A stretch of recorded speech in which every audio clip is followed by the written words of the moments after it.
Welcome to today's City Council work session on our budget.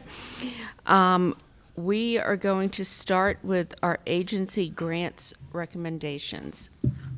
Mayor, before we start this agenda item, in the backup material under Human Services Grants, there's a line item for TLC. I serve on their board of directors, and so I need to be recused from that discussion. Yep. When we get to vote for that, you have already been excused from voting for TLC. I bring it up items. every time, yeah. Yes. So when we get to vote, we'll pull that out. Everybody will vote, and then we'll vote for that separately. Okay, thank you. Good afternoon. Kirsten Larson, Budget and Management Services. Today, agency grant recommendations for the Arts, Community Enhancement, and Human Services grant categories will be presented. The agenda backup includes detailed information which I'll refer to during the presentation. And just as a reminder, agencies that did not qualify for funding through these various grant processes still have an opportunity to receive support through the nonprofit Technical Assistance Capacity Building Program, which is funded with ARPA. More information about this opportunity will be available in May. Before the recommendations are presented, here is a reminder of a few of the policies that apply to agency grant categories. So adopted in January 2015, the 25% maximum policy states the maximum level of funding that can be requested is 25% of an agency's total actual operating expenditure for the last completed fiscal year. So latitude was provided this year in that agencies could submit expenditure data from the last pre-pandemic fiscal year as an option. In July 2018, Council approved a policy that allows agencies to be awarded in 2 grant categories only. And then regarding the final bullet on this slide, the policy that requires agencies to submit an audit if requesting $25,000 or more was waived for the fiscal year 23 grant process through council action. This table provides the amount of funding allocated for each grant category in fiscal year 23 and the funding source. There is a 10% increase in human service grant funding per council action during last year's budget process. So we'll start with the art agency grant category. The information starts on page 1 of your agenda backup. And here is a high-level overview of the arts grants process. Applications are reviewed and scored by the Raleigh Arts Commission Grants Committee and panelists. Recommendations are then presented to the full commission, and final recommendations are presented to council. David Clegg, Raleigh Arts Commission Chair, and Judy Payne, Raleigh Arts Commissioner and Chair of the Grants Committee, will now share the Commission's arts grants recommendations for fiscal year 23.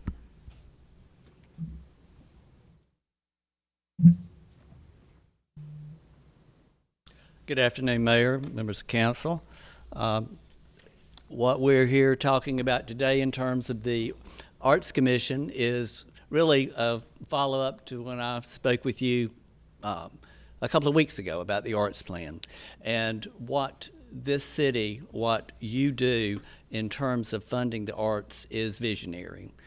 You allow for art to grow, art to permeate this city, and you can tell from the list of the 34 partners that we have identified this year, $1.9 million in grants. And if you look across that list, you will see a diversity of art forms, of audiences, of age levels, of geography within the city, and outreach to new applicants. And we're pleased that we continue to have new applicants. And I'm happy today to be here with Judy Payne, the Art Grants Chairman, and S.A. Corin, who is the Art Grants Director. And this process came to you today after a painstaking review of all of the applicants by 4 commissioners of the Arts Commission and 11 members of the community. And what you see here represents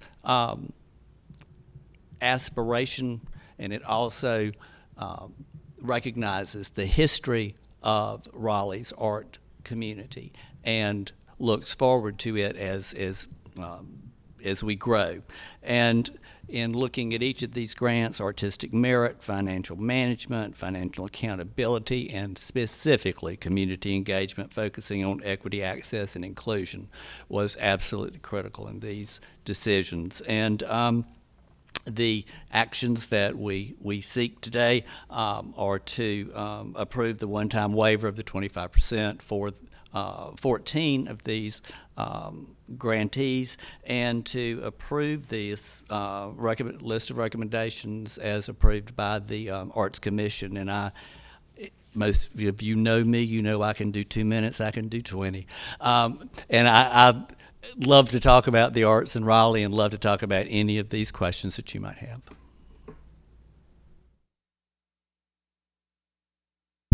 Do we have any questions? Thank you very much. There are no questions. So, Excellent. in going through this process, David, what would you say was the most compelling types of cases that you wanted to support? I think the ones that we want to support the most are the ones that can show to us that they made remarkable strides in pivoting their seasons, their ability to reach patrons. With these folks on this list, the pandemic did not scare them away. And each one of them, in their own way, whether it was through technology, whether it was through singing in parking lots, whether it was from performing plays at Dix Park or in non-traditional settings, if it was to teach young people how to perform in a symphonic ensemble, and they had to do it in garages, they did it. And the stories abound of people who will not let the arts die and who have created new art venues and new art performance modalities because of the pandemic. And that is what riveted my attention, and that's why I feel so proud of these grantees. Thank you. It's been a tough 2 years for our arts community, and I think you just summed up the spirit that a lot of these nonprofits have brought to the table. Absolutely. So thank you. Thank you.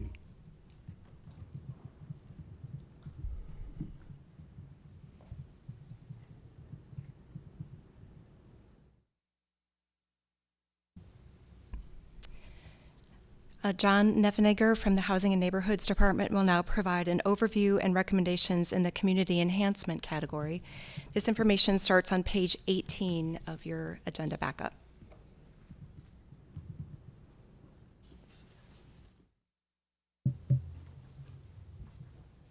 Good afternoon. So one of the grant programs that the Housing and Neighborhoods Department administers is the Community Enhancement Grant, which is funded with federal community development block grant dollars. Funding is made available through a competitive RFP process, which is issued in the late fall. And the program provides funding to nonprofits to administer public services to low-income residents and neighborhoods. Applications were reviewed and scored by a panel of Housing and Neighborhoods staff as outlined in the RFP, and their recommendations are being presented to council today. And these are the review committee's funding recommendations for fiscal year 23. Any questions? Does anybody have questions? I've got one. Councilmember Melton? Thank you. I'm just on the chart here, I see the Boys and Girls Club of Wake County requested $15,500, recommended for, it looks like no funding, and they didn't receive or request funding the prior fiscal year. Do you have any information about that request? About their current request for this year? Right, so it looks like they didn't ask, or they Okay. weren't funded in 21-22. So that application was actually rejected for this year for failing to meet the minimum, one of the thresholds. There is a, they included funds for administration costs, which are not allowed under this program, and then that took them below the funding threshold.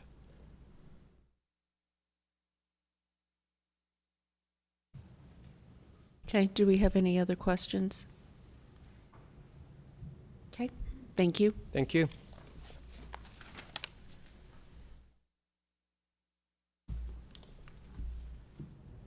The Human Service grants information starts on page 26 of your agenda backup. And here is a high-level overview of the Human Services grant process. The applications are reviewed and scored by the Human Relations Commission Grants Committee. Recommendations are presented to the full commission for approval, and then final recommendations are presented to council.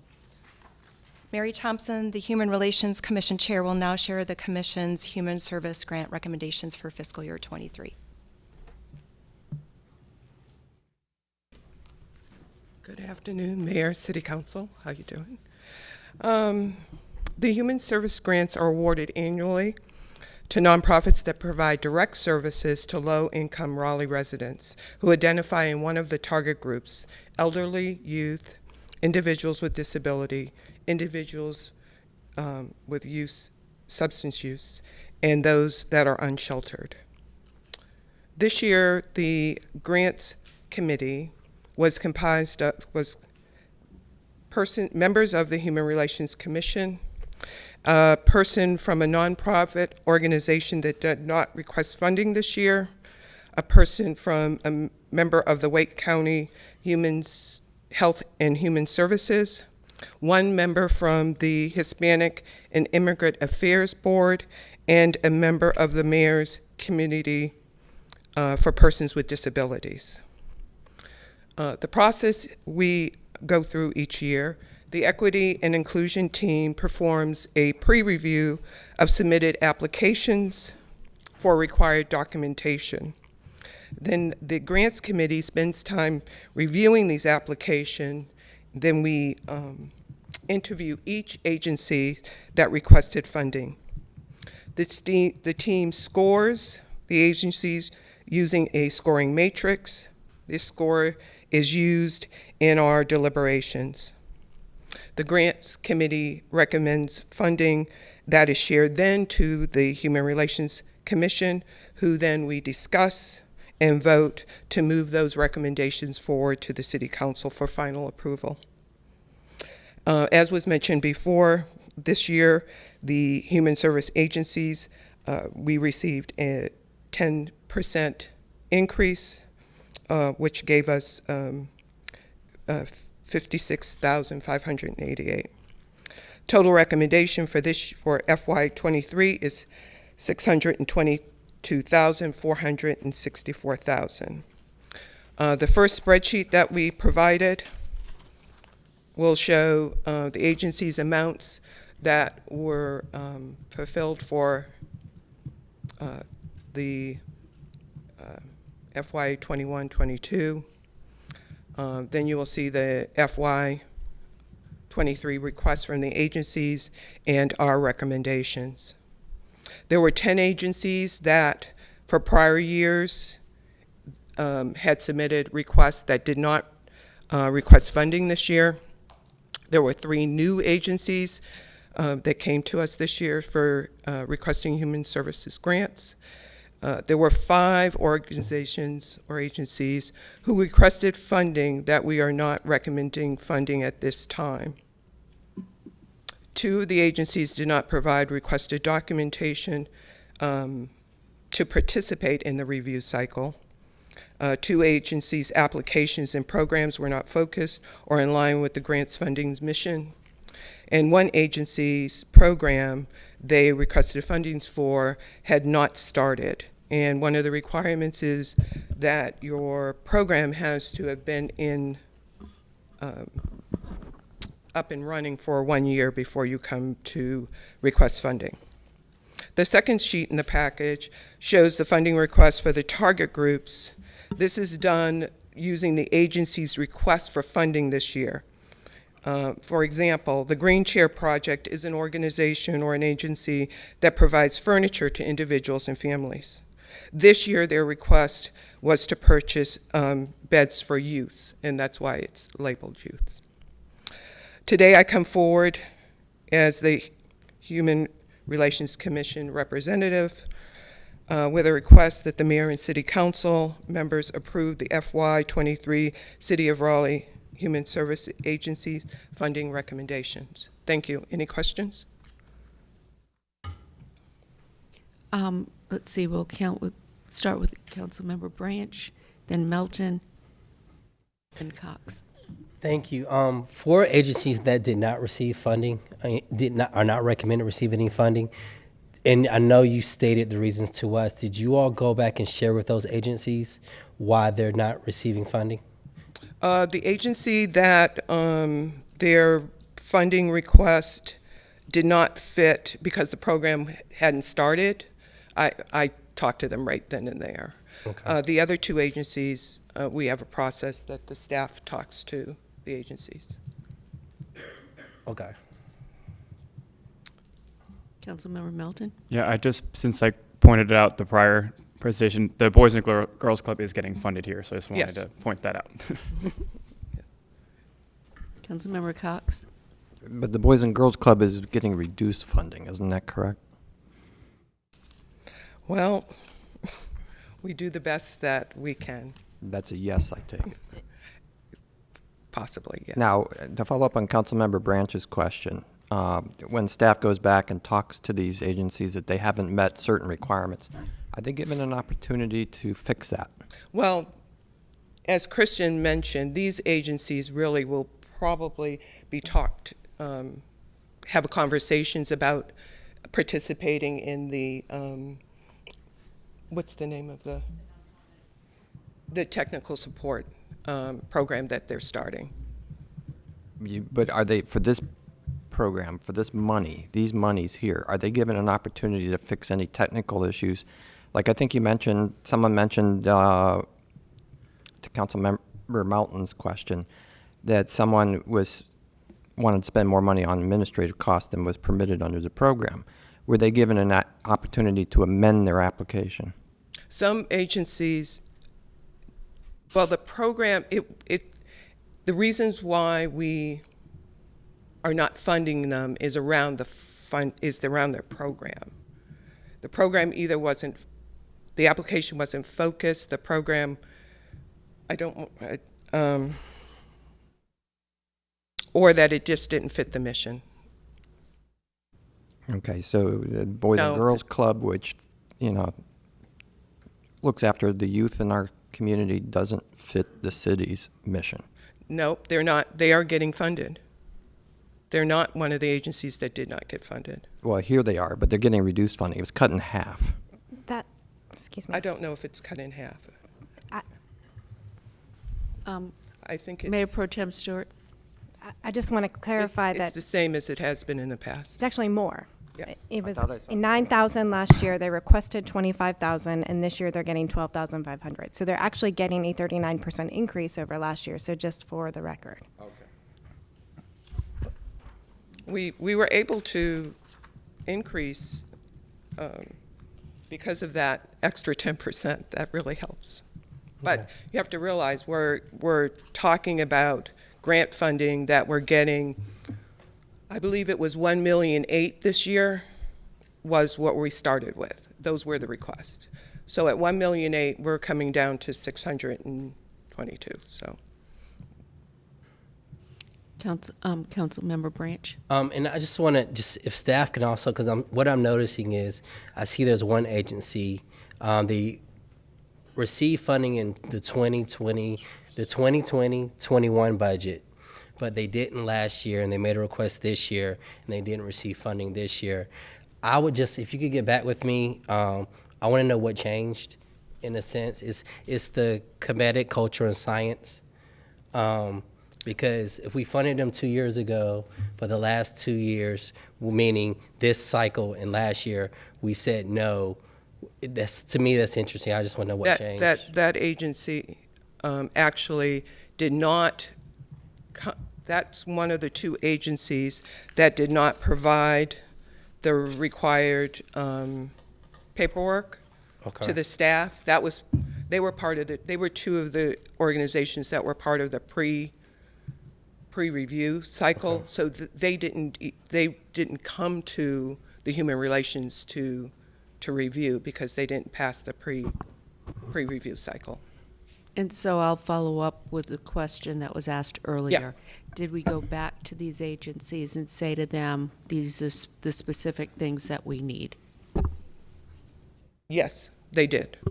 Okay, and is Justice Served also one of the Yes. agencies? Okay, I'd like a follow-up on this in the manager's report. Councilmember Fort and then Councilmember Buffkin. I'll echo your sentiments because the two organizations, the one that Councilmember Branch mentioned and the one you mentioned, were the two that are causing me some concern as well. So I certainly want to know more specific details about the kinetic cultural science and systems unity as well as Justice Serve.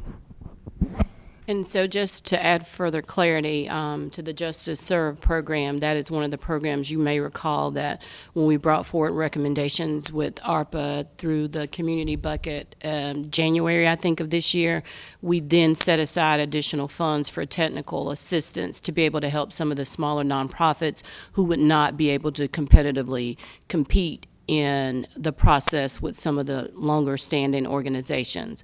And so Mary Vigu could speak to that later in her presentation about where we stand with that process and helping them get some technical support so they'll be able to compete in the next process and the next round of money. Because part of it is reporting, part of it is financials and being able to have audited statements.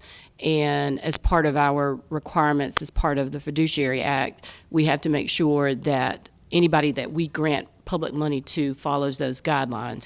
And for a lot of times, people who don't have financial audited statements or audited financial statements over the course of last year's activities, that would automatically be one area that they would not be able to participate in. So hopefully next year we will see some changes on the list, that we're not just continuing to fund the same agencies all of the time, that some of those agencies that need the support will be able to get some of that technical support. Well, some of the agencies that are actually doing very good work in the community Yes. and necessary work. Yes.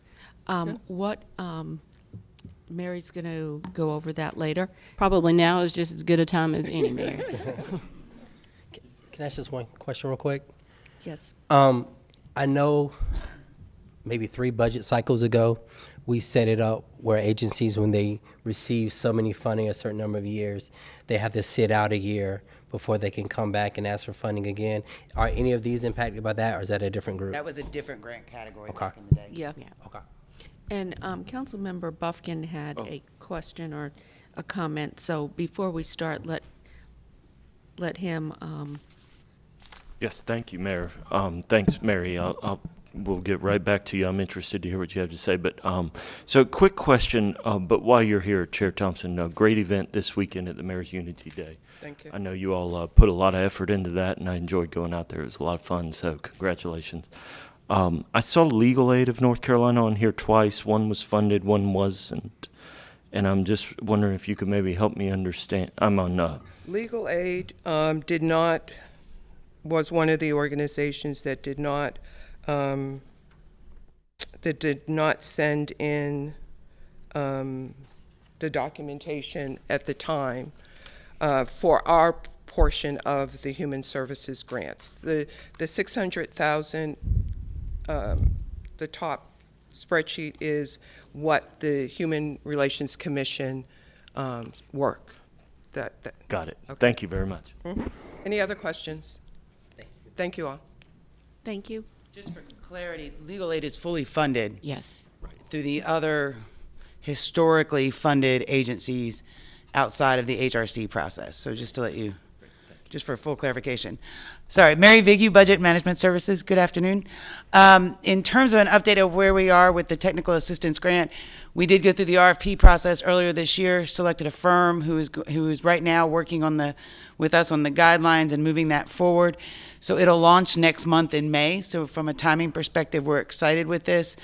Nonprofits will have an opportunity to go through a series of workshops to increase their capacity in everything from auditing, fundraising, boards, how to compete in processes like this. And at the end of it, if they complete the sessions, they'll be eligible for a grant as well from the city, utilizing that $1 million in ARPA funding that was dedicated. So part of that funding, about $200,000, is going to actually the implementation of the capacity. I'm looking at staff to make sure I got my numbers right.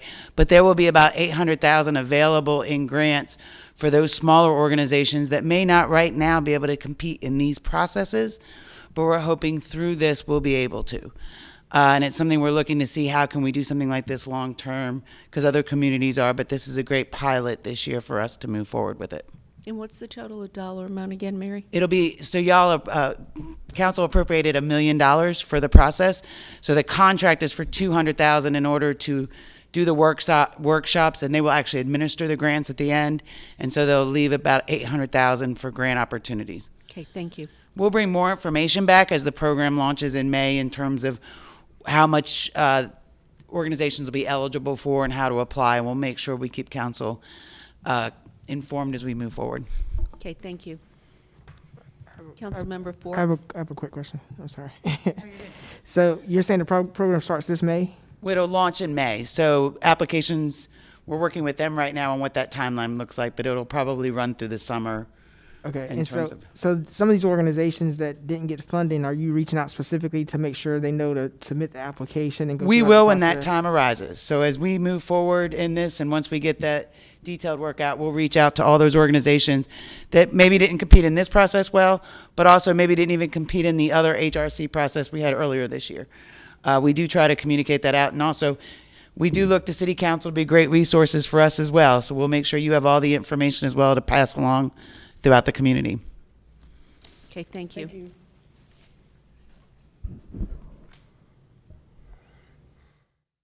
Okay. Next. At the end of grants. I can introduce the next item if you would like, but yeah, that's it for the grants. So the next item on the budget work session is our capital improvement program. I'd like to call Sarah Warren up from Budget Management Services, who will open this up. Is that okay, Mayor? Yes. Okay, thank you. Good afternoon, Mayor and Council. Sarah Warren, Budget Management Services. I'm here today to present the FY 23-27 Capital Improvement Program. As a reminder, the capital program, or the CIP, is a 5-year plan that identifies the long-term priorities associated with the strategic plan, community survey, comprehensive plan, and long-term studies and master plans. Here's an overview of the CIP schedule, which begins in September. This year's process focused on creating an inventory of short-term and longer-term capital needs that address critical maintenance across the city, as well as programmatic needs that may require infrastructure or new facilities. All items have been reviewed by the city manager, and today's presentation will focus on the most critical needs to maintain city assets. Here's a reminder of all of our CIP elements. You've already heard from Raleigh Water, Stormwater, and the Convention Center at the March work session. So today we'll focus on the other elements of the CIP: housing, general public improvements, technology, parks, recreation, and cultural resources, and transportation. At the March 14th work session, you received information on the enterprise funds, which included $222.9 million for Raleigh Water CIP, $11.4 million for Stormwater CIP, which also included a 2.5% rate increase to support capital projects, and $8.5 million for the Convention Center's capital projects. The FY22 CIP included a continued reduction in general fund contribution. However, council did approve a 1 cent increase on the property tax to provide approximately $7.6 million towards park maintenance. Through additional dedicated property tax for street resurfacing and housing, along with one-time funding sources, the FY22 CIP funded $10.8 million for transportation projects, including street resurfacing and pavement preservation, bridge repairs, trip hazards, $6.3 million for affordable housing, $4.4 million for bike and pedestrian improvements, $1.9 million for general public improvements, which included public safety maintenance, and $700,000 to support equity initiatives and business assistance. The FY23 CIP totals $539 million and continues to fund council priorities for critical infrastructure, bike and pedestrian improvements, housing, and community support and business initiatives. So we're going to take a closer look at the elements. The FY23 CIP includes the city's prior commitment of $7.8 million to support affordable housing. Additionally, the FY23 CIP includes the second year of the $80 million 2020 housing bond, which totals $19.8 million.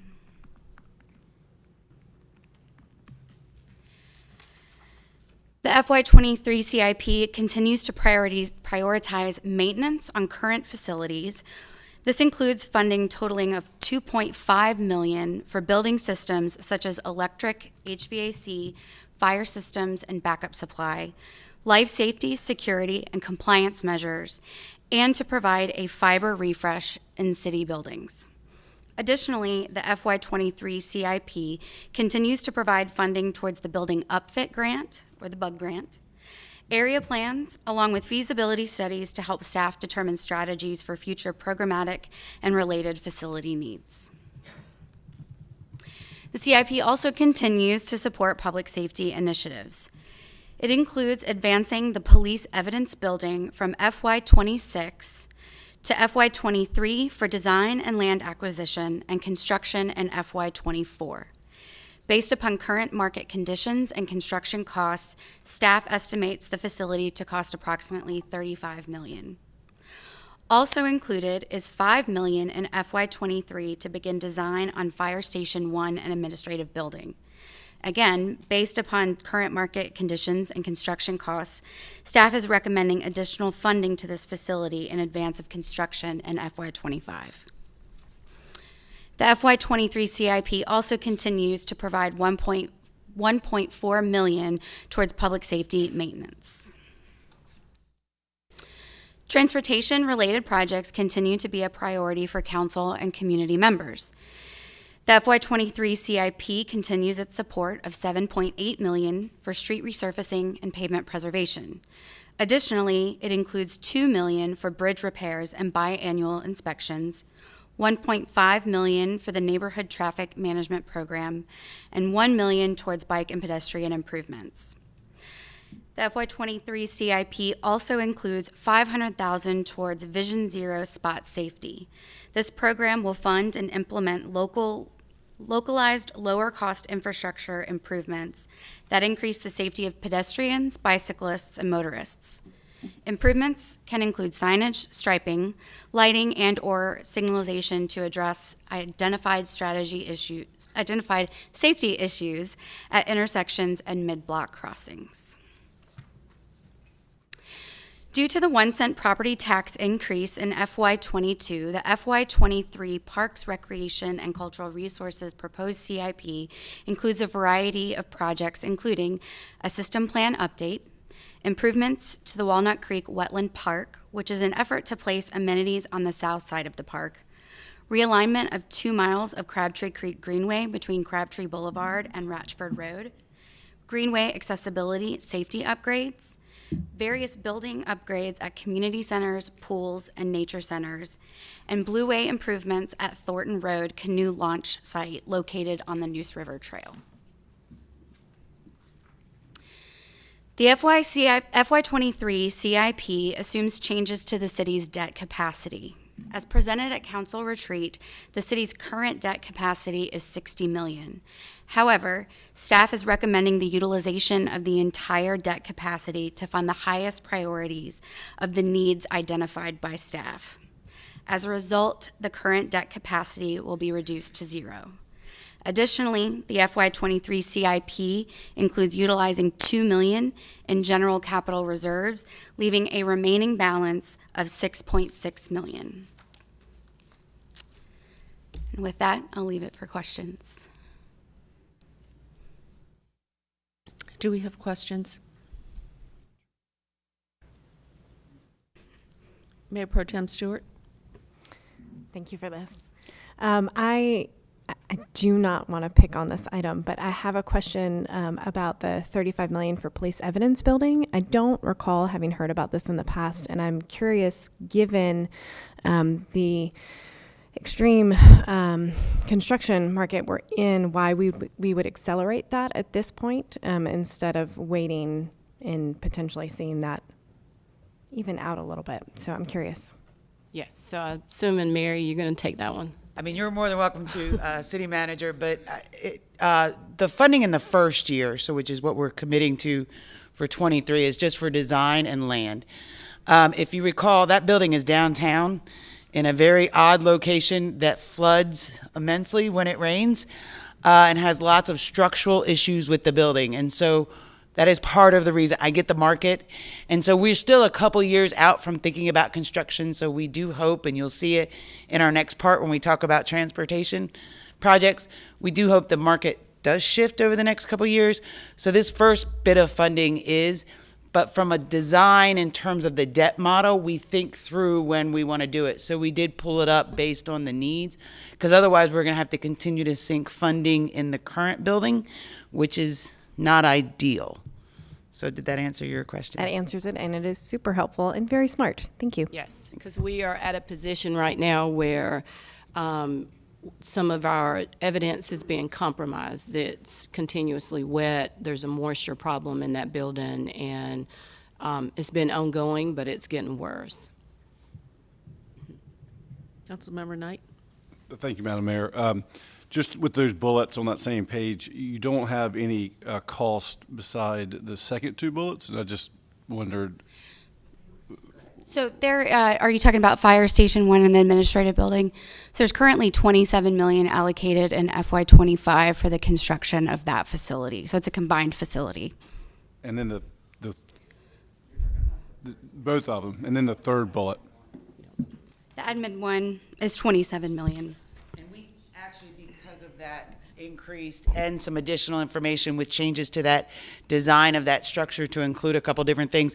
The cost estimate for that has increased from last year's CIP to this. Because, you know, the 4 years after the first year are estimates and placeholders in terms of the debt model and our other funding strategies. And so when we had that estimated in last year's CIP, it was at a reduced, and given where we are, and also looking at that building for being our admin building, our Fire Station 1, and our ECC backup, and adding that portion to it has increased the cost as well. And so that cost is $27 million, as Sarah said. And then that last bullet is actually in the out years at 25 and 26, and even further that you can't see that goes out. And that is a proposed combined police and fire facility. One of the things that we're looking at is, instead of leasing buildings for our district police stations, is actually building them. And fire submitted a list of fire stations that needed remodeled or repaired or rehab, and police listed a bunch of districts. So one thing we did was combine that in GIS and overlapped it. Sorry, I'm being very animated. To see what, where there could be some synergy there to do a dual location. And so there are lots of needs in both those areas. And so we put as a placeholder in an out year, so that's at 25. I think it's about 35. So the first year would be about $5 million for some design work and looking at land acquisition. But we'd really like to explore a design where we would combine a police and fire facility in the out years, especially understanding the regional concept there. So that's what that other third bullet is.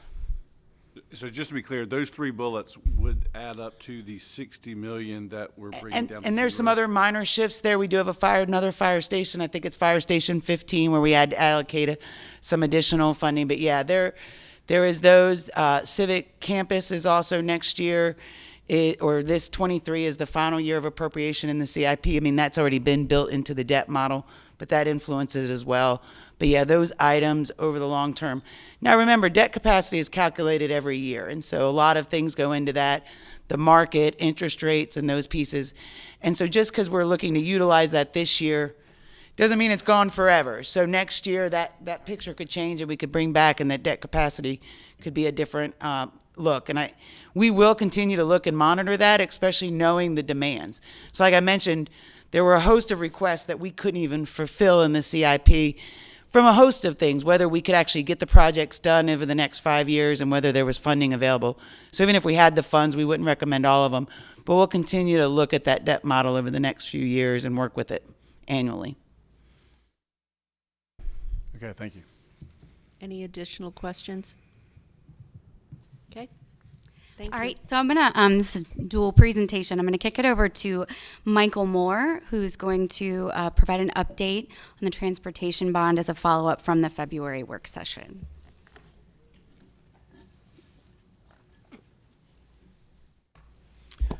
Good afternoon. Again, I'm Michael Moore. I'm Director of Transportation.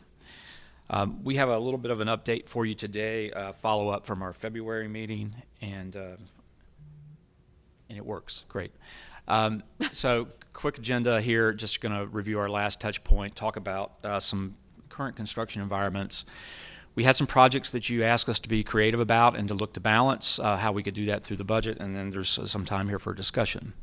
So I'm just going to start with the first part here. In our February meeting, we shared with you that we have a pretty substantial funding gap in the transportation bond program, about $19 million.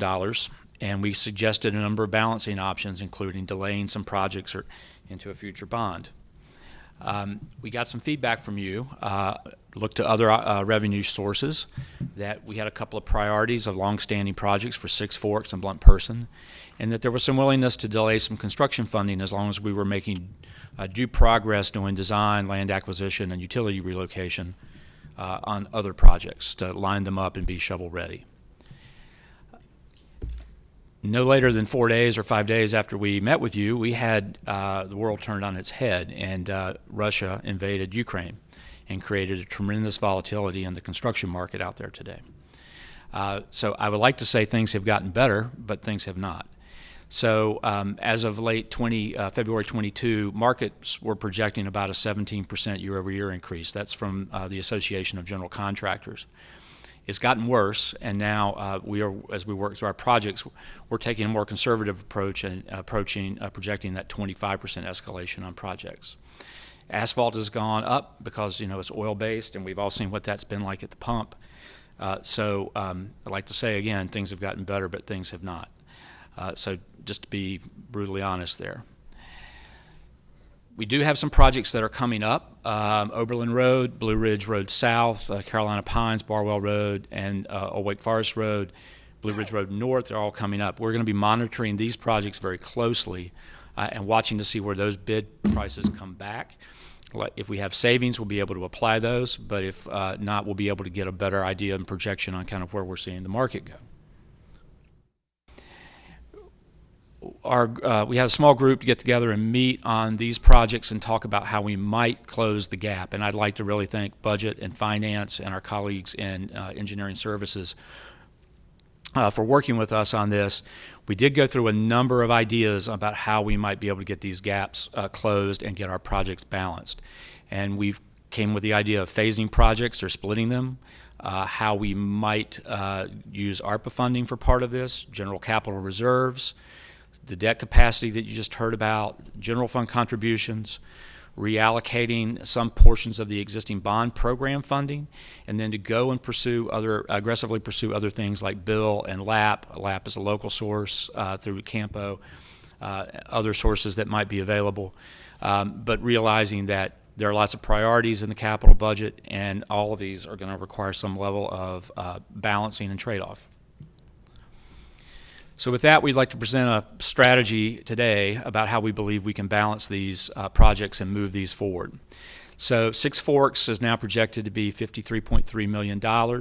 We would pursue LAP funding for that to the tune of about $12 million, and we would need to work to align that schedule with those grant opportunities and lengthen that out a little bit to help also facilitate some of the real estate negotiations that we're seeing there. That would give us a projected completion of 2026 versus 2025. The real estate negotiation issue is particularly interesting. We've got a number of total takes, and a lot of the costs that we're seeing in this project are actually in that line item for real estate. So the longer we would have to be able to negotiate favorable prices with property owners would be a benefit. Secondly, we would look to do some of these projects to shift them and again continue their progress in design or property acquisition and utility relocations, but shift those out and make them shovel ready for the next bond. One of those projects would be West Street. That project was never fully funded, but it required a substantial federal match to go forward. We would complete the design on that and again continue to look where we could find available grant funding for that in the future. And we did get some feedback that our previous applications were very well received, so we think we've got a good leg forward on that one, but we'll just have to move that along and work to be shovel ready. Lumley Westgate, Ebenezer Church Road, we would continue with the design, property acquisition, and utility relocation for that project. And the Marsh Creek Trawick project, we would do the same thing. And that one is also one where we have an opportunity to pursue LAP funding that might help us reduce that future bond dependency that we're looking at. For Blunt Person, we would suggest that we use some monies from ARPA, some monies from general capital reserves, and that we reallocate $1 million from our transportation bond Safe Routes to School project. That project is in there as a line item that we've not had a lot of call for. This would not fully expend that line item, but it would give us the ability to close that funding gap. And again, this is just kind of where you would see those projects shake out in the future. So it would be Six Forks with a completion in spring of 2026, Marsh Creek and Trawick in 27, fall of 27, and I won't need to read the whole list for you, but you can sort of see that Blunt Person and West Street would sort of continue out on their lines as we would go. So just in summary, again, we would not phase Six Forks. We would pursue that LAP funding and look for that project completion in spring of 26. Again, Blunt Person would utilize a combination of other funding sources and keep that schedule. And then we would create some shovel-ready projects in the next bond for West Street, Lumley Westgate, and Marsh Creek Trawick. So, and I can leave this slide up. The next slide is just the one that says discussion, which I'm sure you have plenty of, and I'll just leave this one up as, if you don't mind. Could you just explain Lumley Westgate and Marsh Creek Trawick, what those projects are, please? So Lumley Westgate is basically a bicycle project. It does some improvements, roadway improvements, and Kenneth Ritchie will tell me if I'm wrong here, but it's basically a project that helps add bicycle capacity along that route. It does do a few safety improvements at some intersections and clean that up. Marsh Creek and Trawick are road improvement projects to help add better pedestrian improvements. It would create a roundabout at the intersection where Marsh Creek and Trawick intersect, and would help with some of the overall sort of connectivity through the area. So, got those? All right, thank you. It's a team effort here. So, thank you. So, okay. Councilmember Melton. Yes, thank you. On the West Street extension, I know there's a lot of interest in that project. Folks stop me all the time, ask me about it. So if we sort of follow this recommendation and get it shovel ready, so finish the design, everything, will that help our chances for grants in the future if we're ready to go? Yes, sir, it does. We find that the federal government are always looking for projects that can advance quickly. The projects that get funding, but the funding just sits, they want to put that money into the market, and particularly in this environment, that would be a benefit to have that ready to go. All right, so to be clear, we would continue to fully fund the design work, and then just the construction, we would then seek the grants, and you think that probably once the design work's ready, once it's shovel ready, we've got a better chance sounds like our grant applications were pretty well received before. We probably got a better chance of getting the money once it's ready to go. Yes, sir. And to be completely candid, it would also require us to identify in the future some local matching funds for that. Got it. Thank you. Any other questions? Councilmember Buffkin? Thank you, Mayor, and thank you, Mr. Moore, for being with us. So I'd like you to tell me some more about Six Forks Road. I'm really concerned to see another year added to the project timeline. I mean, we're going on 20 years. This project has been under discussion or planning or aspiration, and, you know, I'm just not impressed with another year of delay. So tell me more about this, help me understand it, and tell us if there's another option out there. So we did look at a number of options, and again, this aligns the work with our ability to go, and if we're successful in getting, and we would apply for around $12 million in lab. Right now, the project, as you can see, it's one of the largest projects remaining in the bond, from the bond programs, and it's the hardest one to get that gap to close because of the size. We would be able to pursue $12 million. We would need to spend a little bit of money because federal dollars come with federal strings, so it would not be a complete $12 million net, but it helps close that gap. We did consider phasing the project, basically splitting it in two, and we felt that that would be tremendously detrimental to the community, that we would put that community basically under construction for going on like 5 to 6 years, and we did not think that that was a reasonable approach. Plus, it also meant that we were subject to potential further escalation in the second part of that project. Basically, that year gives us that opportunity to align with that grant opportunity, and while it's unfortunate, it's again one of the best options that we have.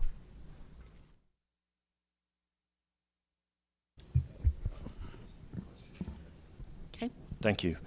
So the last time we talked about this subject, not that project, but there was a lot of discussion about the BRT and the blunt person two-way.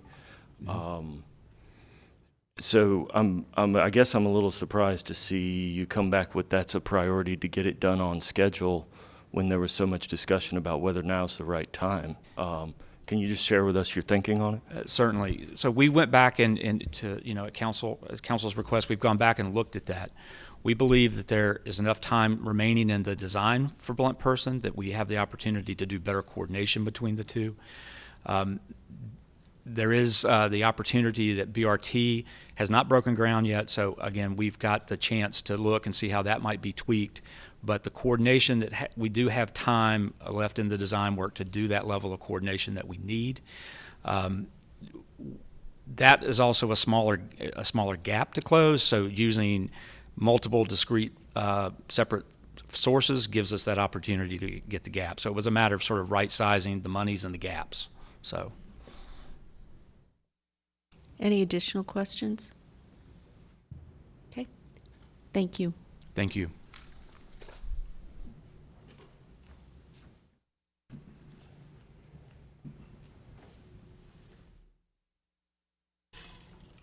Who's next? The next item on your agenda is our annual fee schedule. I'll invite Derek Smith from Budget Management Services up to kick this presentation off, and then I will return to end it. So.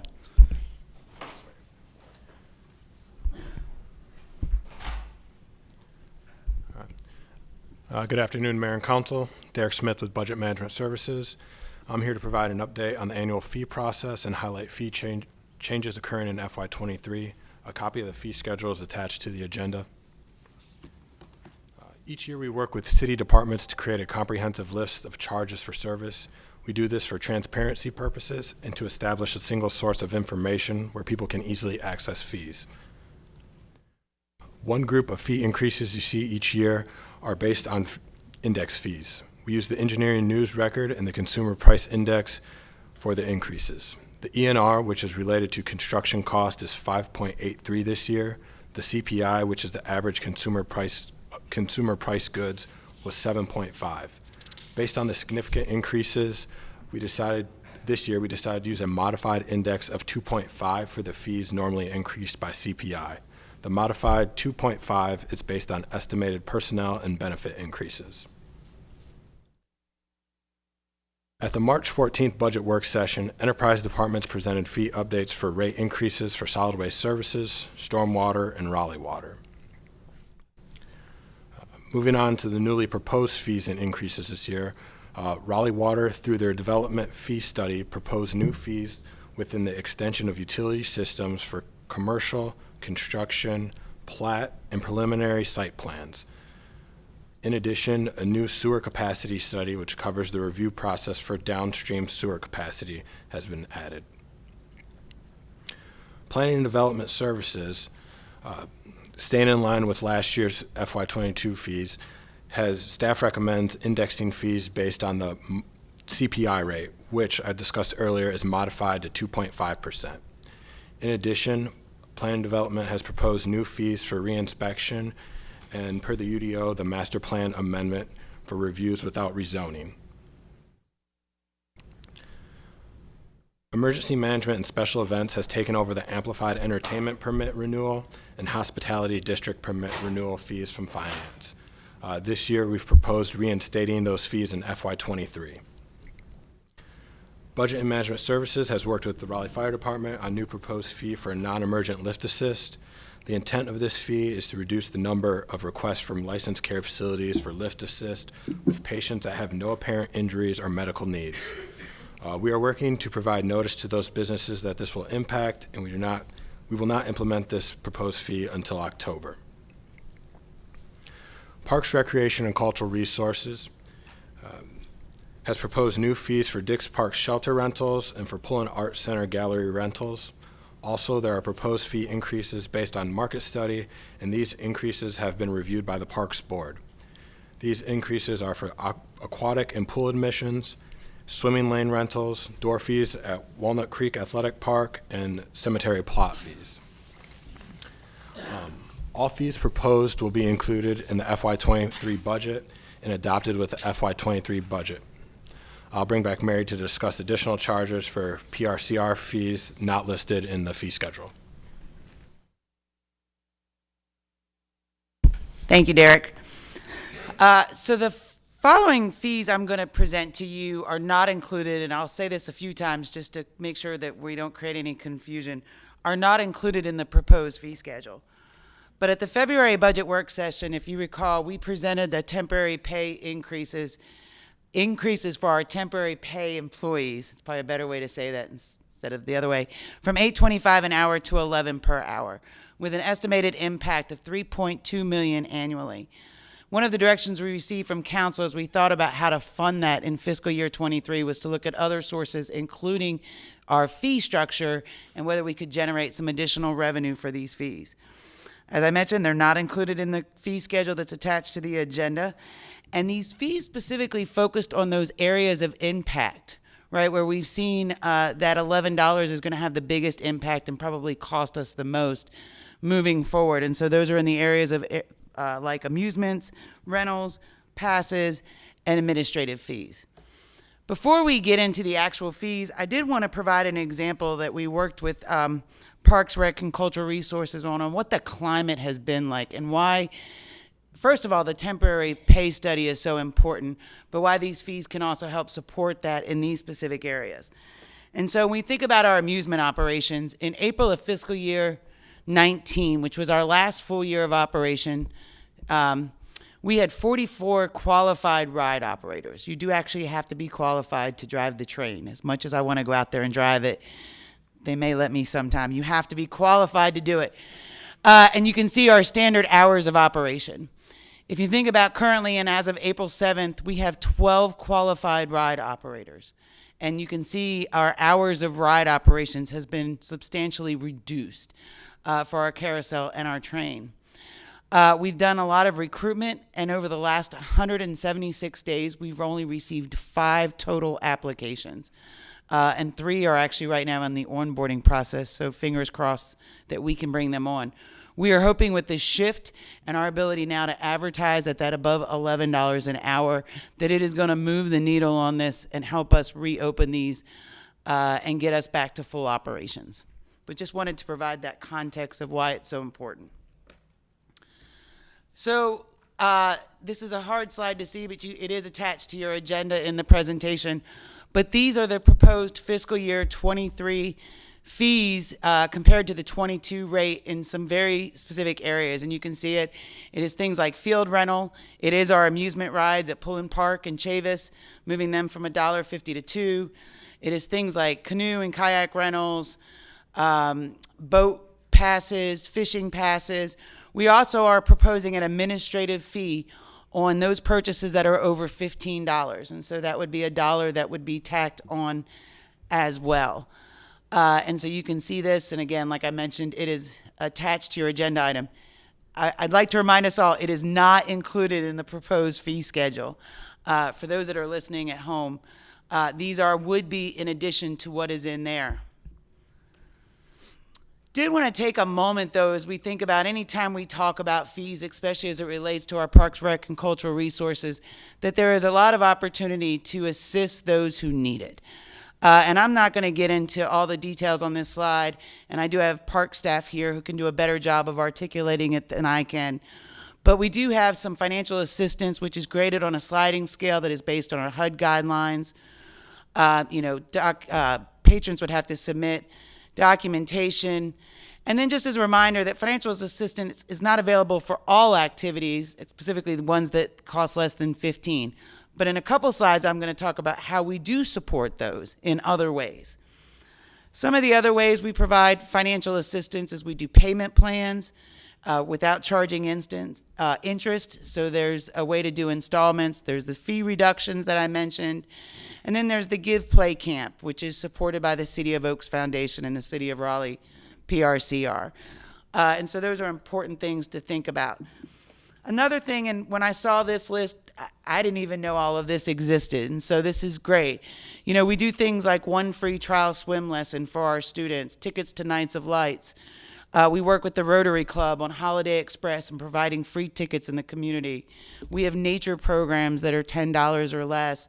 And then we do those free special events throughout the year, everything from egg hunts to back to school to 4th of July. And then we offer free promotional days throughout the year at our amusement operations. So the ability for those who can't, maybe normally to come out and ride the train or the carousel. And so, you know, when we talk about some of our scholarships aren't available for the under 15, this is a great list to think about how we are still providing those services throughout the year for our students, especially those in need. So when we think about what are those next steps, as Derek mentioned earlier, all fees will be included with the proposed budget, and they're adopted with the fiscal year 23 budget. These new proposed Parks, Rec, and Cultural Resource increases, they'll be presented to the Parks Board at their next meeting, and they'll go through their process for public comment over the next month and a half, and so we'll bring that information back to Council at the end of May and June as we go into our budget deliberation with you. And then just as a reminder, and we're really excited about this, that we're currently phasing the incremental temporary employee increases in those high demand areas. And so we have been able to advertise in areas like amusement, summer camps, and those places at that higher rate moving forward. And so hoping to really move the needle there and bring more applicants in and get our programs fully staffed and up and running. So with that, I'll gladly take any questions that council may have. Councilmember Fort? It's not necessarily a question, but I'm glad you highlighted the services that are offered, you know, free. I guess my suggestion, Madam City Manager, would be we probably need to do a better job of communicating that those are things that are offered free, because I had no idea we did this much. I'm sure most people in the community don't know. So if we could figure out some way to promote it so folks in the community know these are things that the city's providing, I think that would be very helpful. Mm-hmm. Yeah, I just wanted to comment too that I was very glad to see that made a priority, because we have talked about before with rentals, the equity in that. And, you know, if we build new centers throughout the city, but people can't afford to rent it, then where are we? So I'm glad to see that that is being addressed. Councilmember Cox? I just want to know what Mud Day is. So I'm going to have to, here comes Scott, because I don't know, but I'd like to participate this year. So someone make sure I get invited, but go ahead.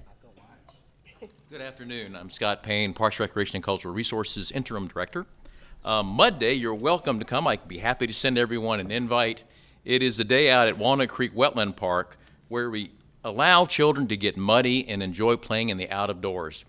It's been a fun interdepartmental program. The first year, we actually partnered with the fire department, and they practiced their decontamination by setting up and let the children, after getting muddy, to get all washed off.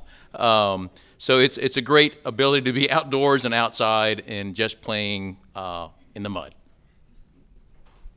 I want photos. So Mr. Cox will be on the top of the list of invitees this year. Mayor Pro Tem Stewart. I don't have anything else on Monday, but it is amazing and fun, and the kids love it. Hard question. I understand that we're looking at this giant impact on 3.2 million with a temporary pay increase from 8.25 to 11. I'm curious how we landed at 11 and not $15 per hour. We did look, and I'll look to the city manager as well, based on her direction. This is just 1 year. And so our goal, and it's been years, 7, 8 years since we've even looked at this prior to even the implementation of the current compensation system. So this was, from an affordability standpoint, a big jump for us. Our long-term goal is to look at this every year and incrementally build up to a higher point. But to get here was this, and so to move to your question, a lot of it is affordability and what we can do, and hit those areas that are the hardest right now, which is what we hope to do, and then look at it annually like we look at our full-time employees moving forward, so that we're adjusting it accordingly. Councilmember Melton. Yeah, I just want to thank you for that and echo the support to get to at least I know there's a big push to get to the $15 minimum wage, and I really think we got to lead on that on a local level. And so if we can keep chipping away at it, I understand that this is a jump, so I appreciate that, but I just want to throw my support behind that as well. Any other questions? Okay, thank you. Thanks. I'll just keep rolling if that's okay. So that leads us actually really well into our next item. I'm going to invite Fagan Stackhouse up, who is going to lead us off on another human resource update for fiscal year 23. Thank you, Mayor, Mary, and good afternoon, Mayor and members of council. Fagan Stackhouse, the Human Resources Director. And so we're going to give you some updates on a couple of major issues. First, the public safety plan. Wanted to come back to you on this, as well as the general employees compensation updates. The first thing that I wanted to do is sort of highlight where we are. And in terms of the background information, we wanted to look at where we were last time when we talked back in February. And the concern was with the growing pay plan issues from a competitive standpoint in Wake County. But traditionally, what we were able to do is to look at North Carolina and the surrounding states and have a pretty good idea of where we would be from a market perspective. We looked at our peer cities, Asheville, Greensboro, Charlotte, Durham, Fayetteville, Winston-Salem, and that pretty well satisfied things. And then here was the situation with Wake County and a lot of the smaller jurisdictions. So we looked also at what was going on nationwide and talking with a lot of folks out there. They're having recruitment and retention issues with the police officers, but we know there are more issues with a variety of positions throughout, and just not the police officers, and certainly that is an issue. And staff review the benchmarking data and best practices out there. We recommended last time that we were here, Wake County average of 5%, and so that we looked at again, we reworked it, and we have a proposal for police and fire, and also the concerns out in the Emergency Communications Center with the jobs there. So here's what we are proposing for the fire plan. The first thing is we are starting the recruits at the entry level of the fire pay structure. The first thing I'd like to just point out is that the firefighters, when looking at the 6% average that we are recommending today, is moving from 39,200 and the maximum of 63,377. The minimum, we're moving to 46,540 with an extended maximum. Now, what we're proposing is all of the maximums up to the fire deputy marshal be adjusted to minimums. The maximums for all of the fire structure would be moved up. And we use a formula to get to that point. So we feel that this is a proposal that we worked on and for your consideration. And then the same methodology was used using Wake County for the police department. And the police department, as we propose here, would start at a minimum of $50,000. The recruits would start at $50,000 as well, up to a maximum of $77,000. And then up to the detective, we would adjust the minimums, and the maximums all would change, and that means that all would be increased.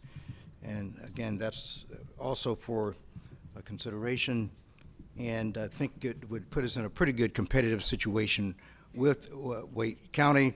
And looking across, I can say that we looked at the North Carolina League of Municipalities. We also looked at public safety across for all of the peer cities that I mentioned and others into Virginia and so on. So we feel this is a pretty good competitive proposal. We looked at the emergency communications pay plan situation, and based on the local market study, and this is specifically around the Wake County area. And we found that we were competitive when we looked at other areas outside of the state as well as inside of the state, but the market has moved dramatically here in this general area for the 911 center employees. So we didn't use the same methodology, but what we tried to do is match this a bit closer. And we looked at the call takers, and they would be moving, as you can see, pretty substantially from 37,000 up to 41,000. And we spread out between the various positions, whether it's telecommunicator, senior telecommunicator specialist, supervisor, operations manager. We changed the entire pay structure for these particular positions.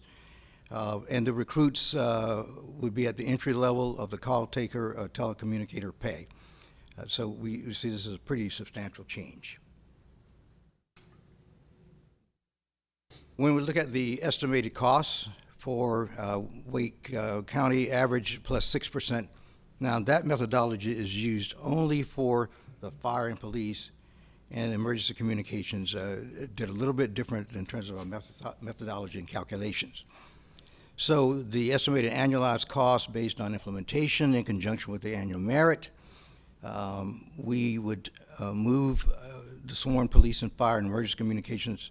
And if we were to start August 1st, we're thinking of, and Mary talk a little bit more about this, we were thinking of having the merits somewhere around October, but if we backed it up, it's about $200,000 for each month, so it would be another $400,000 that we'd have to add in.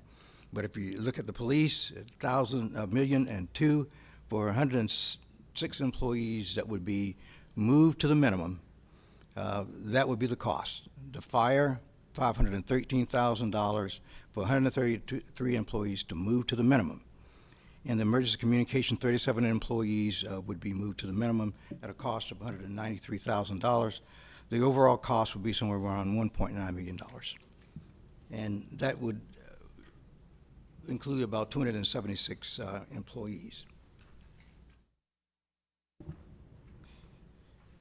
moving on to the general employee compensation update. We're doing this annually. We're looking at the background. We're looking at the market review and the costs, and then the cost of living. And Mary will talk a little bit about that a few slides later here. So we look at the survey overview and the methodology this way. 4 components. We look at the general employees, the emergency communications. We talked about the police and fire, and then the executives. We look at the state of North Carolina for general employees. We've been doing that for about 5 years. We look at Wake County, obviously, for police and fire and emergency communications. The executives national, because this is where we recruit the executives from. We recruit them from the national market. We were looking at emergency communications from various other localities outside of Wake County, across the state into Virginia, but again, to emphasize, Wake County has a pretty competitive market. So you can see the number of agencies that responded, got a pretty good response, the number of jobs, the benchmark jobs, and so on. And the benchmarks, we have about 275 actual classifications, but we only used about 118 of those benchmark jobs. And we used the market midpoint to determine the job reallocations, moving positions and jobs from a lower pay grade to a higher pay grades, and then establishing them and slotting them. Then the average of the market minimum to determine the minimum. So we accounted for any relevant geographical differences using the Economic Research Institute. In other words, how much is a basket of goods and services in a particular locality versus our goods and services in terms of that basket of goods and services. So we determined what that was based on this geographic model and equalized it in terms of saying, here's what the average midpoint would be, here's what overall we would adjust all of these localities to if in fact they were different from the city of Raleigh. So we then compared the city's market competitiveness. We had been using for the last 4 years 10% below the market. And we felt that's not quite competitive enough. We found that in our trades, plan examiners, inspectors, a variety of others, that it just was not where we should be if we left it at 10%. So we are moving it from a plus or minus 7%. If it's greater than 7% less in the market, then we are going to move them up based on the percentage that we saw there, be it 10, be it 8 or 9 or 7. So this is basically what we did to get to these numbers. So the findings, less than 93% or 7%. We found 19 jobs, 18 jobs that were between 93 and 95, 27 jobs at 95 to 100, and we had a variety of jobs that were right on the market. And so you can see the number of job families. These are related focuses, be it fiscal family or human resources family or environmental health and safety. So we have over 36 different job families broken into job classifications. And I'll spare you all the details on that, but then we found 15 jobs that fell way below the 90% of the market. And some of those received more than one pay grade adjustment. Matter of fact, there were at least 5 jobs that were reallocated for 2 pay grades, and the rest were at 1 pay grade that we adjusted.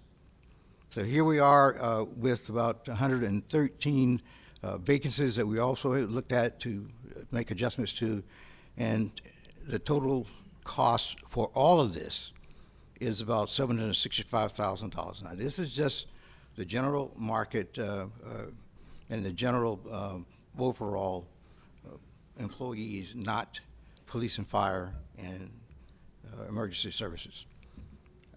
So here we are with 183 employees that increased, would receive these increases. So Mary's going to talk some about the cost of living, and then we'll open it up for questions. Madam Mayor.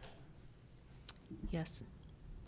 If I can, real quick, Mayor, before you start, a lot was said there, and there was a lot of, some of it I understand just because of nature of what I do outside of here, but there's a lot people may not. Is there any layman terms that we can use to summarize what was just presented? Yes, sir. And also in the budget process, it'll be much easier to understand. As you recall, we do produce an HR book as part of the recommended budget that actually in the back will highlight which positions this actually impacts, which ones starting are moving, what our comp philosophy is in a little plainer. I mean, at the end of the day, we go out and look at a market review, and you can see previously, Fagan talked about whether it's locally in Wake County or whether it's nationally, take that data, understand comparatively how we do with our peers, and we look within a range to make sure we're there, and then make recommendations based on that in terms of our overall pay ranges.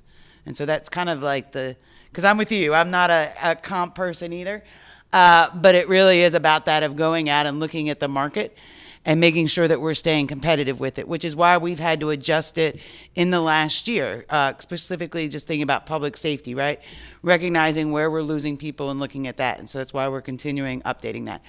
But a lot more clarity will come in May with the production of that book, and you'll be able to see specifically which positions will impact, what the new proposals and what they're shifting to, and then it makes it easier for the employees as well to be able to look at it and understand the impact on their job. A question. Yes, sir. So if I understand this correctly, you're making changes to the minimum and maximums of these pay ranges, and there's 183 employees that will be increased. Mm-hmm. And it looks like, it looks like the increase could be as much as 6%. Is that correct? I don't know. I don't have that data in front of me of what the maximum. I saw 6% on the slides, so I'm not sure. Is it 6%? Yes. Okay. So obviously 183 is just a small portion of the total number of employees. What percentage increase will the rest of the employees get? So I'm going to talk about that in a second. If I can, I'm going to talk about the rest of the compensation in terms of our next steps with COLA merits and those pieces. Okay. And keep going. Yes, sir. So the next thing I'll be honest, when we talk about what keeps us up at night, employee pay keeps me up at night. And even more recently, we recognize that our employees are currently experiencing increased costs associated with inflation, fuel, food, shelter, overall energy, and we all feel this, right, at the gas pumps and everywhere we go. Annual inflation rate in the U.S. was 7.9% in February. Gasoline prices have surged 38%, and I think that data was even prior to the beginning of the war. And we have a number of employees, we have mapped it, we have looked at it, who are driving, who cannot afford to necessarily live in Raleigh, and who work some of our lower paying jobs. And so they're driving from Johnston County and those pieces. And so this is data that not necessarily shows up on your desk, but you know it and you can see it and you can feel it. And so traditionally, the city of Raleigh, since I've been here, we have not provided cost of living adjustments. We have moved to a merit-based system. We are, though, in the midst of this and understanding where we are right now as an organization and as a community, we are recommending a one-time cost of living adjustment of 2% for all of our full-time employees. Another thing that's different, and as a budget director, it's interesting for me to say this, I'm advocating we do not wait till July 1st for implementation. That we take this as an effective date of April 23rd, which would make this reflective in our May 13th paycheck for our employees. We have enough salary savings and commitments in current year that I believe we can afford this over the next couple months. And I think given where we are in terms of inflation and the cost of fuel, it's important that we respond to our employees now as opposed to waiting to the new fiscal year. We also, as part of this, to stay aligned with the market, we would propose shifting pay ranges in all of our pay plans. We would take this opportunity up 2%. And so, you know, you have a range, and this would move it 2%, so that higher earning potential would go up as well. We have not done that since the implementation of the comp study, and this 2% adjustment would allow us to do that as well. Employees will still be eligible for merit increases in fiscal year 23. Traditionally, and you know, we announce this usually with the budget in May. I'll give you a little sneak peek. They could be, usually they're traditionally 2 and 4% for our general employees and public safety, depending on where you fall before or under the midpoint. And it's a 3% average for our broadband. And so their merit will go on top of this in the fall, depending on when we implement that, whether you're a public safety or general employee. The estimated annual cost for all of our funds for this is $6.4 million for the 2% cost of living. I did want to go through entirely when we think about employee compensation. And I talk about this a lot as it being our greatest expense as an organization. And I wanted to just show you what those numbers look like. These are all estimates. We'll have finer, more refined numbers with our budget presentation in May. But for public safety, including police, fire, and ECC, our new commitments for fiscal year 23 total $7.8 million. They include the COLA, our merits, and the new proposed shift to the minimum. In terms of our general employees, that total is $9.3 million. That includes the COLA, merits, and the market review that was discussed earlier. Some other HR items that are still out there that we're working into the fiscal year 23 budget as well is that temporary increase I talked about earlier for our temporary pay, and at a cost of $3.2 million, and the implementation of the permanent part-time at $1.9 million. And so you can see 23 is definitely the year of the employee in terms of thinking about the market and how do we take care of our staff. But they're our most valuable resource that we have, and now's the time for us to take care of them. And so this is just a reminder of what we're looking at. Like I said, as we think about the budget and we bring it back in May, we'll refine these numbers. That gets at the next steps here. We will, provided based on your feedback today, prepare an agenda item for the April 19th City Council meeting requesting approval of the cost of living adjustment. We would need your approval to implement that, and the adoption of the new proposed pay ranges, so that increase of 2%. We will continue to work on funding options for the fiscal year 23 budget. This may be a potential property tax increase. I've already presented some fee adjustments. And then we are trying to be creative, like we've been with our capital and other things, identifying other revenue sources or increases that we can find. But the important thing is that we continue our long-term commitment to stay aligned with the market and to really provide those high-quality benefits to our employees. And so that was a lot in 3 slides, but I'd gladly take questions that council may have. Do we have any questions for Mary? Councilmember Branch? First of all, thank you, and I think now is the right time. I wish we could have done this a lot sooner. One of my questions is, as we make the shift, we're just now seeing the proposal for fire and police adjustments as of this spreadsheet. When we make the shift of 2%, will those also shift, or will they? That's reflective of that. So now the difference in what you're seeing with public safety of why that was brought back today is in February when we showed it to you, it was market, the Wake County market, plus 5%. We were asked to go back and do some additional math, and we did. And so that what's in front of you today is the Wake County market plus 6%. The 2% is already included in that. All right, thank you. Okay. Yes. And any other questions? Councilmember Cox? So I know police officers and firefighters who have moved here from out of state in the past. And I noticed that in our benchmarking, we benchmark executives nationally, but we only benchmark fire and police to Wake County. And I was wondering why we're so limiting ourselves in terms of where we benchmark. City manager who has worked with public safety can probably answer this as well. I don't know if you want to take it, city manager.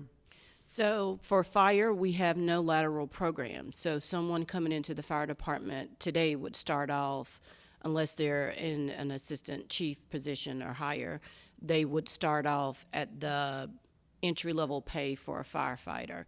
In the Raleigh Police Department, we do have a lateral program, and as a result of that, there is a built-in increase in pay rewarding them for their years of service in another agency. So, and you may recall that Chief Patterson brought forward some incentives a couple months ago to even do additional work around laterals moving into RPD as a recruitment tactic. Yeah, I was going to say, I mean, maybe we need to look at that more closely and say that in order to be competitive, we can't just start everybody out at the bottom if they're coming in from another department from somewhere else. Fair enough. It's been a process and a routine in the departments which we've evaluated and considered moving for years, particularly around fire, because you could come in from 20 years experience from somewhere else, but the Raleigh way is you start as a Raleigh firefighter. Right. I totally agree with you, Mr. Cox, on that. So it would be a change in mindset and a change in how that pay administration is applied in Raleigh Fire, but I think now is as good a time as any to reconsider that. And I think we should reconsider where we benchmark, because I think if we limit ourselves just to Wake County, we're kind of kidding ourselves and saying that, you know, that's good enough. And clearly it's not, because we're bleeding officers and firefighters as well as other employees in the city. So I really think we have to look a little broader in order to be competitive.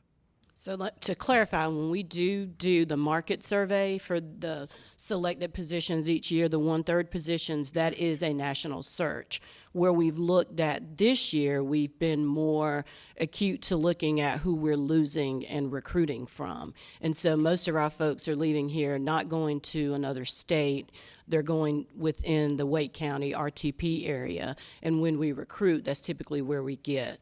Now, when we're looking at, say, the fire chief, obviously that's looking more at a national search. But for a firefighter or a fire lieutenant, we typically don't get national applications. It's only once you get to the management level that we do that. But when we do the benchmark every year, we do look nationally.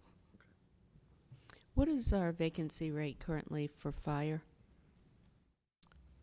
Very little. As of our meeting this morning, and Fagan, please clarify, last week it was reported that there were 58 vacancies. We were gracious enough to allow the fire chief to overhire in his most recent recruitment.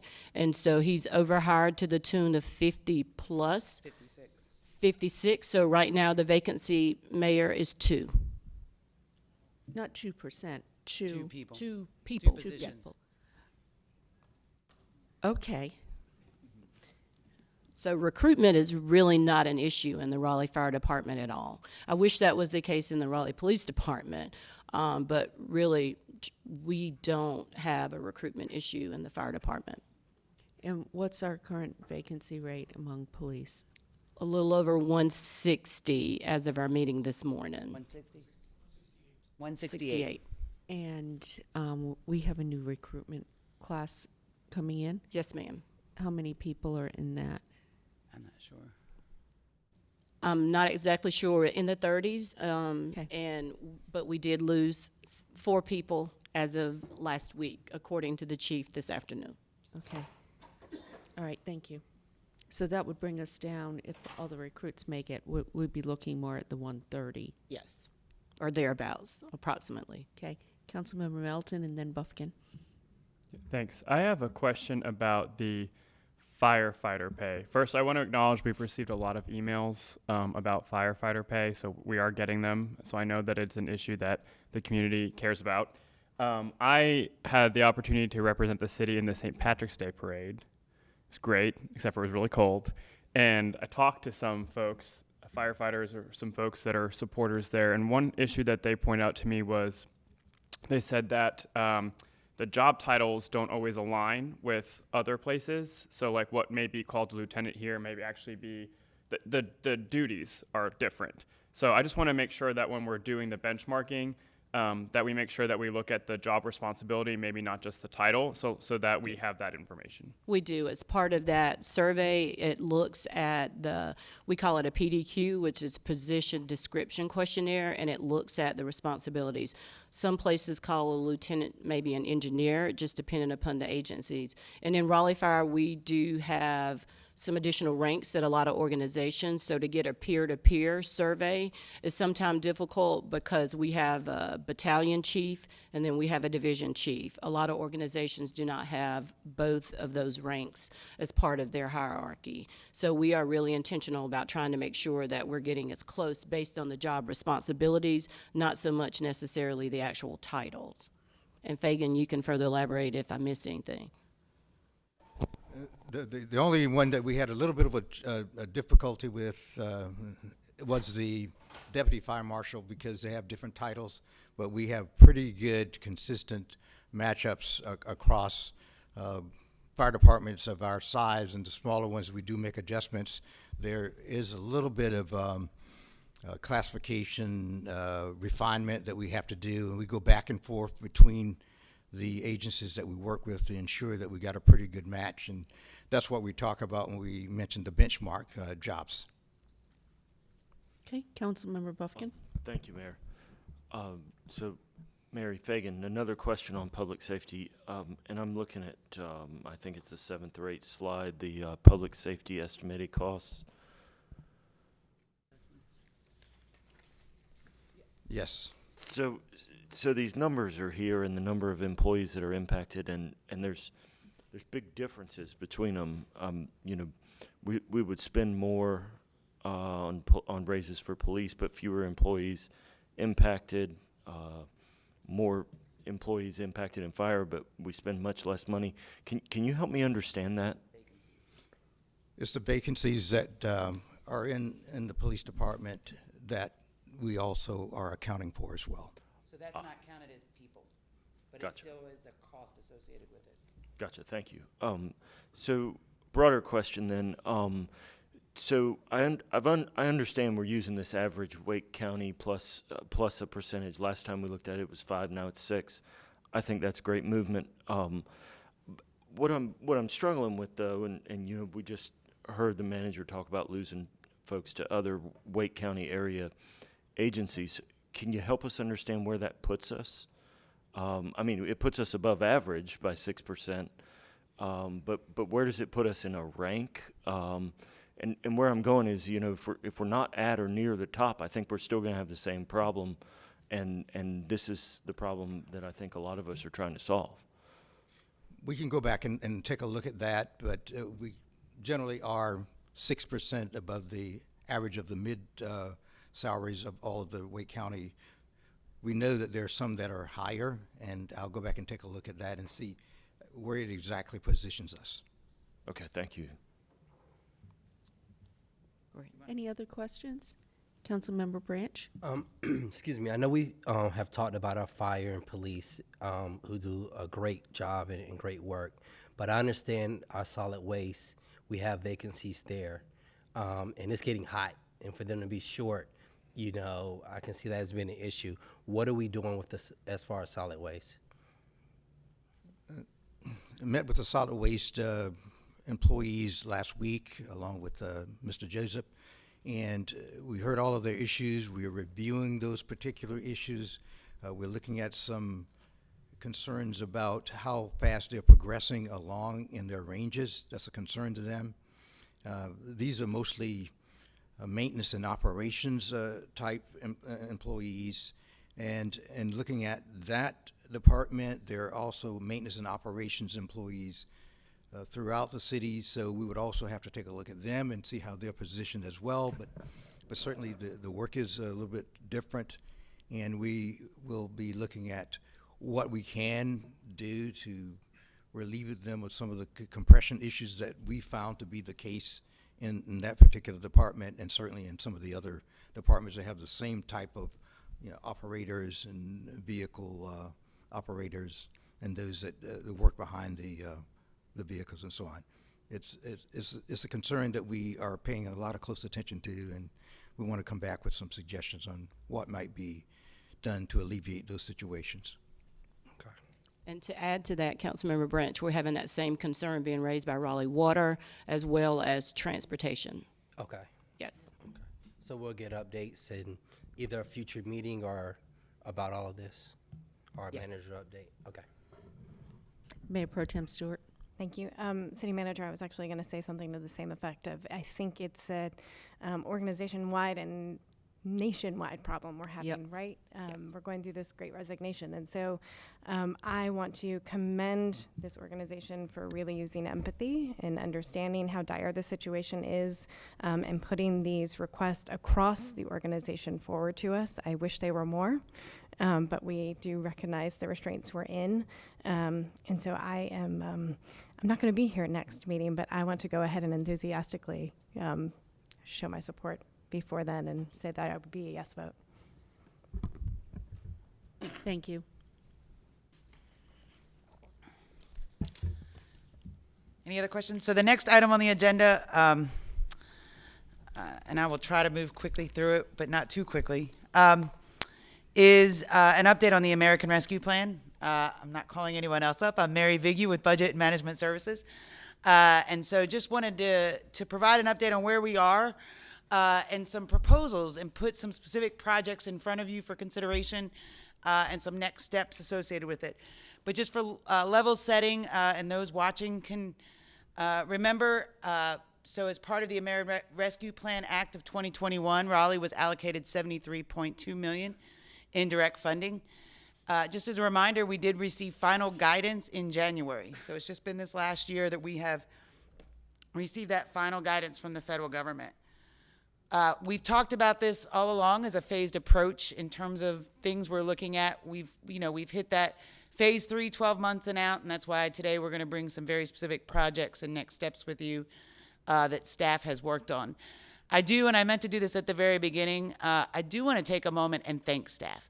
And you're going to see by what I'm about to present, there has been a lot of work across the organization in thinking creatively about how to utilize this funding and how to help portions of our population that we may have overlooked before.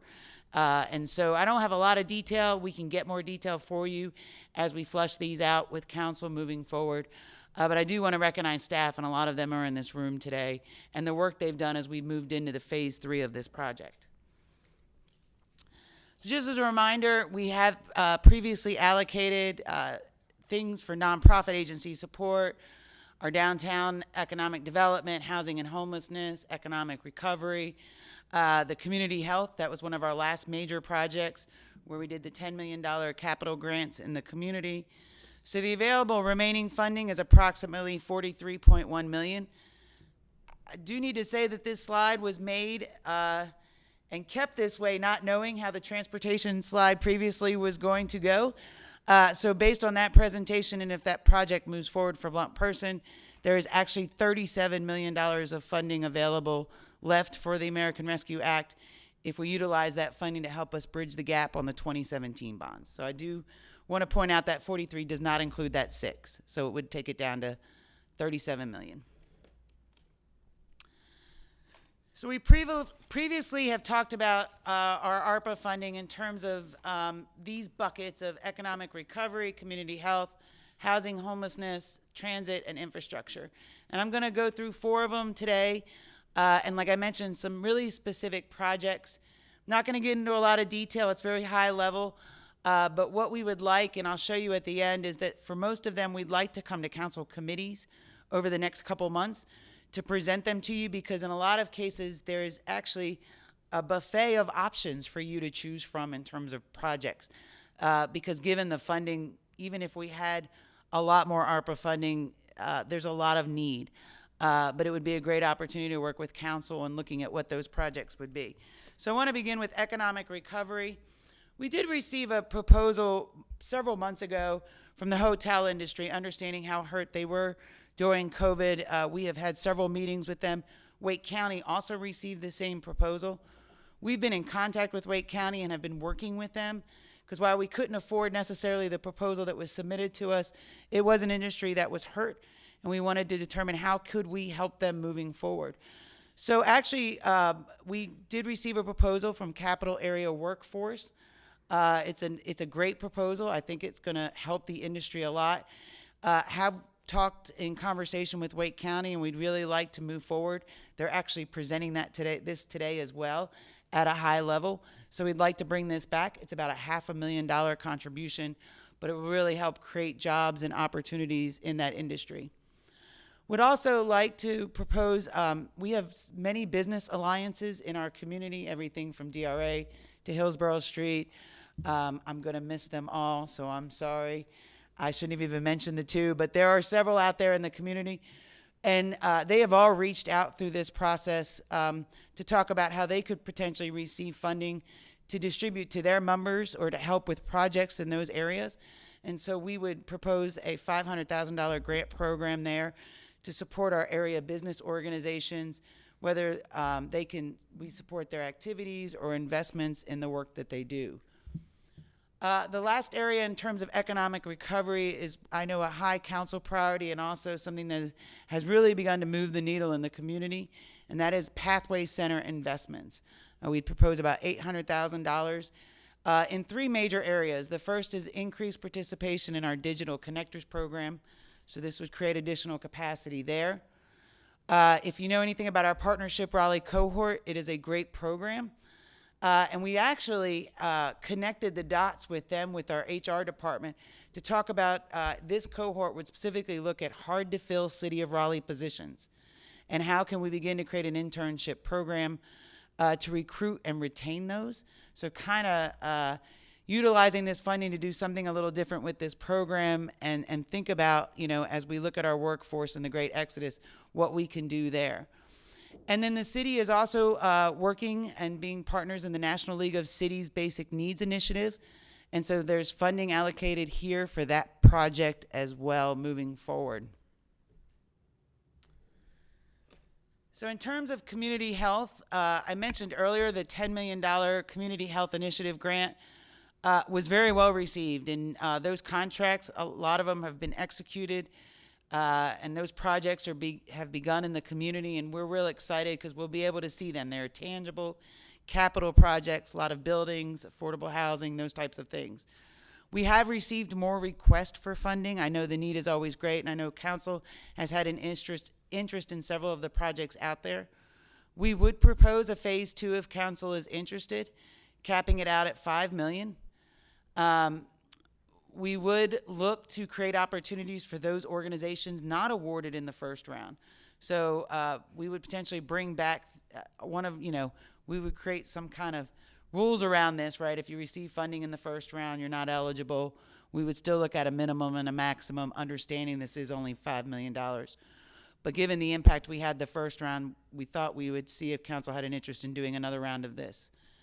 Food security is another area that ARPA funding, and we've talked a lot about, working with our Parks, Rec, and Cultural Resources.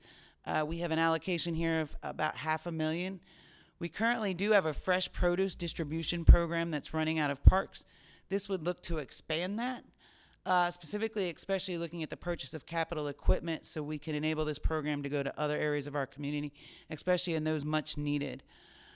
We also are looking to work with parks in establishing a community garden program, specifically on city land, and specifically using ARPA funding in areas of our community with residents who are disproportionately impacted, so our most vulnerable populations.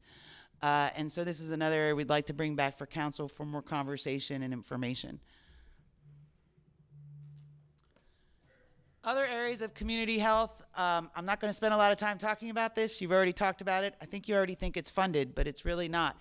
So another proposal would be the funding of the community engagement mobile bus at $500,000. And so this would purchase and equip that vehicle. That's all I'll say. Y'all have heard a lot about it. Another area in community health would be our public safety initiatives at $2 million. This would look to expand our current ACORNS program, along with providing funding for gun violence prevention programs, understanding that's a priority for council and the community. Housing and homelessness, this is probably our greatest allocation of resources in terms of percentage, knowing that the need is great and where we are. So we would propose that we hold about $20 million in funding for additional affordable housing initiatives in the future. This would be for a strategic acquisition of affordable housing properties or to support affordable housing development. And so this is a big chunk of it, but it is one of council's highest priorities and one that has come through the community survey and other ways. we think about infrastructure, one of the big things is our sustainability initiatives, and working with the Office of Sustainability. We really took a hard look at our CCAP and understanding what projects we may be able to move forward. There is a time constraint here, understanding how we have to spend American Rescue Act funding. And so we would propose about $3 million worth of funding to go to some sustainability initiatives. In the first area would be for the electric and alternative vehicles, so really looking at how do we transform the city's fleet, and also provide some supporting infrastructure improvements at city facilities. And that may have some sort of outward facing as well, depending on where those are located, but really looking at how do we move the needle there. Some other areas that this $3 million would encompass, and like I said, we can bring more information back to council in committee, would be some solar opportunities. And they have a whole list of options that are out there, costs that go with it and things that need to be explored. But it's everything for panels for our BRT stations, a community solar campaign, specifically in those areas of the community that may not have explored it or understand it.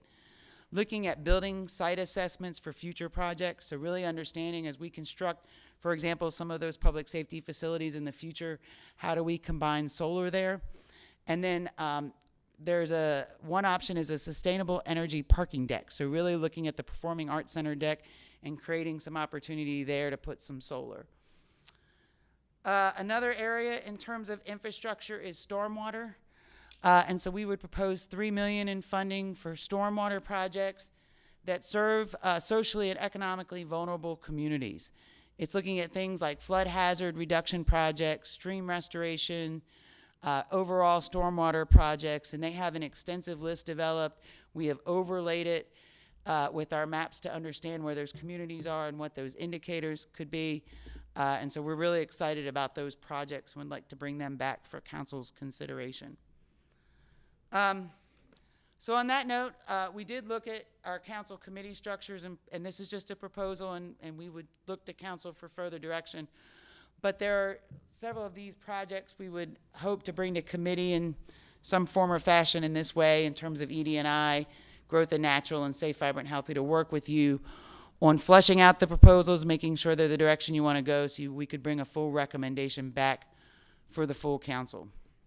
In terms of a couple items that are not on this list, so again, we would work with council to schedule time on one of your upcoming committee agendas, if that is okay with you.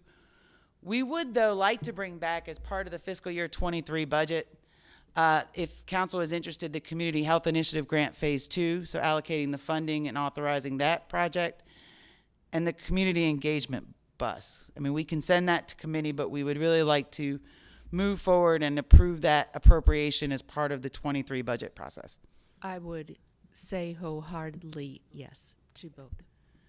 Well, on that note, then I will open it up for questions or comments from City Council. Any questions? There's a lot to absorb. Sorry, yes. Y'all did a great job. So thank you. And seeing that there are no additional questions. Just one. Councilmember Cox? This isn't related to expenses, but rather revenues. Will you be giving a presentation on what the expected revenues will be next year in terms of how much taxes we'll be taking in and how much we'll get from the state and so Yeah, forth? that'll come with the budget process. So that will come at the May presentation when we present the proposed. We did a brief update at the council retreat, but we'll present the entire budget in May with the revenues and expenditures, yes. Okay, no previews before then?